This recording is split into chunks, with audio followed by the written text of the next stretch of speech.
BGB সবচেয়ে বেশি কোন জায়গাটাতে অ্যাক্টিভ থাকে? সীমান্তের অতি নিকটবর্তী এলাকা। সীমান্ত থেকে আমরা যত দূরে আসতে থাকি, এটা পুলিশ সেই দায়িত্বগুলো পালন করতে থাকে। ধারাবাজার এলাকাটা কিন্তু হালুয়াঘাট থেকে আরো বেশ অনেকটা দূরে, অনেক দূরে। খুব সম্ভবত 4 থেকে 5 কিলোমিটার বা আরো বেশি দূরে হবে হালুয়াঘাট থেকে।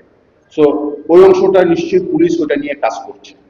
আমরা কাজ করছি যাকে নিয়ে সন্দেহ তৈরি হচ্ছে, ফিলিপস নালকে নিয়ে, একে ধরাটা আমার জন্য খুব জরুরি।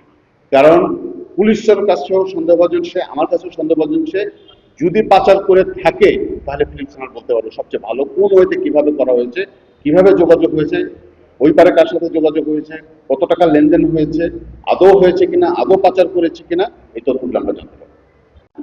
এর ভিতরে প্রথম রাতে আমার টিম যেটা অপারেশন চালানো হয়েছিল বারোমারি এলাকায়, নালিতাবাড়ির বারোমারি এলাকায়, ওইখান থেকে 4জনকে আমরা জিজ্ঞাসাবাদের জন্য আমরা নিয়ে আসি।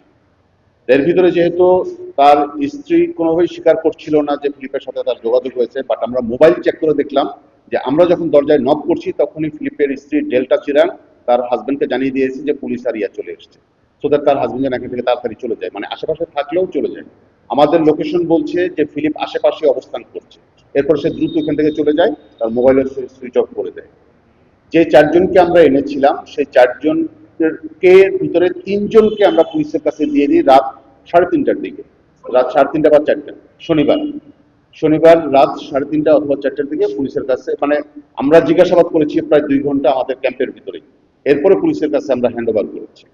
পুলিশ ধোবাউড়া এবং হালুঘাট এলাকায় যে অপারেশনটা যারা চালিয়েছে, আমি পুলিশকে বলেছি যে কার কার সাথে আপনারা যোগাযোগ করবেন, সোর্স হিসাবে কাকে কাকে নিয়োগ করতে পারেন, একে জিজ্ঞাসা করেন, ও হয়তো আপনাকে আরো অধিকতর তথ্য দিতে পারবে।